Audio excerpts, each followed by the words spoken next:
మీరందరూ చేసేది చాలా ఎక్సైటింగ్. ఒక పట్టుదల, కమిట్మెంట్ మీకున్నంత మాలో ఎవరికి ఉండదు. ఎందుకంటే society is not easy on you. చిన్నప్పుడు ఎగతాళి చేసి ఉంటారు కదా, ఏడిపించి ఉంటారు, అనేక మాటలు అనుకుంటారు. కానీ అవన్నీ మీరు అధిగమించుకొని ఈరోజు మీరు ఈ స్థాయికి వచ్చారంటే మీలో ఉన్న పట్టుదల, కమిట్మెంట్, కసి, ఫైర్, అదే మనందరిలో మార్పు తీసుకొస్తుంది. వాస్తవంగా నేను మిమ్మల్ని అందరూ చూసి నేర్చుకోవాలి. ఎందుకంటే మీకున్నంత కమిట్మెంట్, కసి మాలో ఎవరిలో ఉండదు.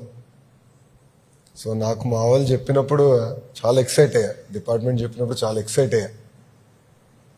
ఎందుకంటే మీకు కొన్ని ఆలోచనలు ఉన్నాయి, మిమ్మల్ని సపోర్ట్ చేయాలి, మిమ్మల్ని పుష్ చేయాలి.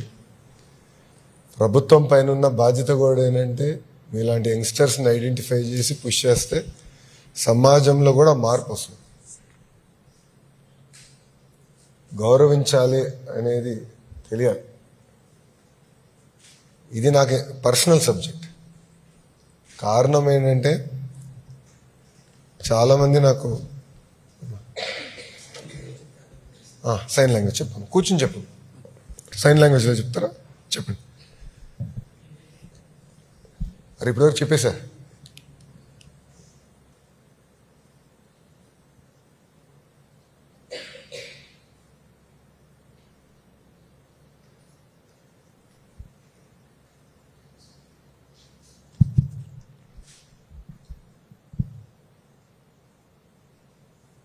ఇక్కడ ఏంటంటే మా ఫ్యామిలీ మెంబర్ ఒకరికి చిన్నప్పటి నుంచి మాట్లాడేటప్పుడు తడబడ్డేవారు, స్టామరింగ్ ఉన్నప్పుడు ఏంటంటే అతన్ని చాలామంది ఎగతాళి చేశారు. మా ఫ్యామిలీ మెంబర్, ఆ వ్యక్తి అమెరికాలో చదువుకునేవారు. అమెరికాలో చదువుకుని తిరిగి వచ్చిన తర్వాత ఎయిర్పోర్ట్లో కస్టమ్స్ ఆఫీసర్స్ ఉంటారు కదా, ఇమిగ్రేషన్ ఆఫీసర్స్, వాళ్ళప్పుడు నీకు ఇంత కూడా మాడతాం రాదా అని ఎగతాళి చేశారు.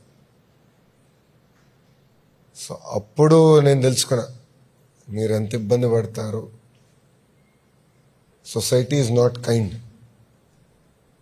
దేవుడు ప్రతి కుటుంబానికి ఒక ఛాలెంజ్ ఇస్తాడు, కానీ ఆ ఛాలెంజ్ని అధిగమించుకునే శక్తి కూడా దేవుడు మనకిస్తాడు. So all of you have that power. So నేను మిమ్మల్ని అందరినీ కోరేది, from government we're here to support. Rise beyond these challenges and you have the energy to conquer the world.